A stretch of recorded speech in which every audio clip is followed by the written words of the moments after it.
안녕하세요. 회계 선배입니다. 오랜만에 영상으로 찾아뵙네요. 다들 여름 휴가는 다녀오셨나요? 저는 최근에 글을 올렸던 것처럼 이직을 해서 열심히 적응하는 중입니다. 오늘은 예고해드렸던 것처럼 아직 사무실 근무 기억이 또렷할 때 이쪽에 대한 Q&A를 진행하려고 해요. 댓글 달아주신 분들 중에 세 가지를 함께 이야기 나누어 보려고 합니다. 그럼 이야기 시작할게요. 이렇게 세 가지 댓글입니다. 그럼 먼저 1번 업체 파악하는 방법이에요. 네, 내용이 좀 기니까 간단하게 요약을 해보자면 이제 업체 파악을 어떻게 하는 게 좋을지에 대한 질문을 주셨어요. 저는 이제 업체 파악을 쉽게 하는 방법과 그래서 어떻게 공부하면 좋을지에 대한 이야기를 같이 들려드리려고 합니다. 기장하는 것과 세무 신고하는 것 이렇게 두 가지로 나누어서 말씀드릴게요. 우선 기장하는 것입니다. 먼저 작년 재무상태표, 손익계산서, 이제 제조나 건설업 등이면은 원가 명세서를 열어보세요. 그럼 작년 것과 재작년 것을 비교식으로 확인할 수 있는데요. 그럼 먼저 어떤 계정 과목들이 있는지부터 살펴보세요. 그리고 그 계정 과목에서 작년과 재작년에 숫자가 둘 다 있는 것과 아니면 한쪽만 있는 것, 요렇게 한번 나누어서 보셔야 되는데요. 예를 들어 복리후생비인데 복리후생비 계정 과목에 작년과 재작년에 둘 다 숫자가 있다면, 금액이 있다면 꾸준하게 그 계정을 지금 사용하고 있는 거고 재작년에는 있다가 작년에 없어졌으면 작년에는 그 계정을 사용하지 않은 거겠죠. 이런 식으로 어떤 계정 과목들이 있는지, 그 계정 과목을 꾸준히 사용하는지, 혹은 없었다가 생겨났는지, 있었는데 없어졌는지, 이런 식으로 먼저 파악을 하세요. 그럼 이 회사는 이러이러한 회계 처리들이 발생하겠구나를 볼 수 있고, 이러한 것들에서 변화가 생겼으니 한 번 더 체크해야 되겠다를 볼 수 있을 거예요. 그렇게 이 회사는 이러한 계정 과목들을 사용하는구나를 파악을 하시면은 그 계정 과목에 대한 회계 처리하는 것에 대한 공부를 따로 하시면 됩니다.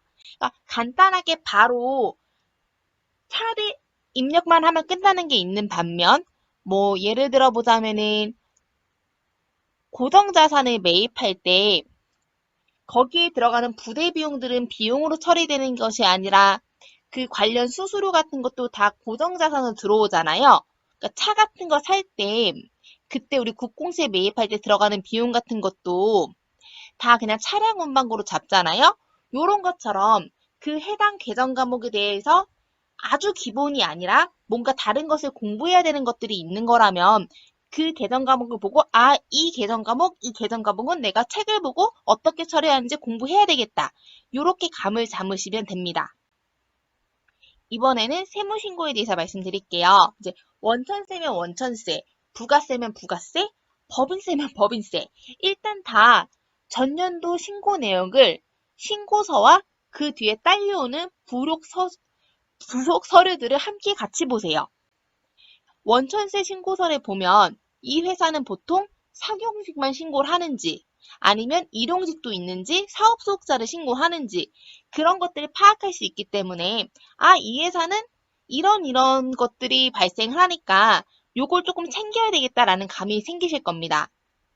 부가세 같은 경우에도 매출은 세금 계산서만 있는지 아니면 카드나 현금 영수증 등 다른 매출이 있는지 건별 매출을 잡는지 수출입이 있는지 세금 계산서 같은 경우에도 전자만 있는지 수기도 있는지 등을 지금 신고서를 보면서 파악을 할 수 있어요. 신고서의 항목들을 살펴보면서 이 회사는 이러한 거래가 발생하는구나 이렇게 파악을 하시면 됩니다. 또한 보통 이제 거래 형식은 한 업체는 유사하게 흘러가요 계속. 그러니까 뒤에 따라오는 부속서를 보면서 부가세도 나는 일단은 이 회사가 요러요러한 서식들이 따라오니까 일단 이러이러한 것을 먼저 공부해야 되겠다 하면서 우선순위를 두고 공부를 시작하시면 됩니다. 법인세도 다 마찬가지예요. 어차피 한 번에 모든 내용을 다 할 수 없기 때문에 본인이 신고하는 업체에 관련된 것부터 신고서를 보고 이러한 거래건이 있으니 이렇게 해야 되겠구나. 감만 잡고 그거 먼저 습득을 하세요. 이런 식으로 그 앞전에 어떻게 처리했는지만 꼼꼼하게 살펴보고 그거 관련으로 책에서 전체적인 내용을 공부하시면은 업체 파악은 물론이고 이론도 한번 공부했기 때문에 실무를 처리하시는 데 있어서도 굉장히 큰 도움이 되실 겁니다.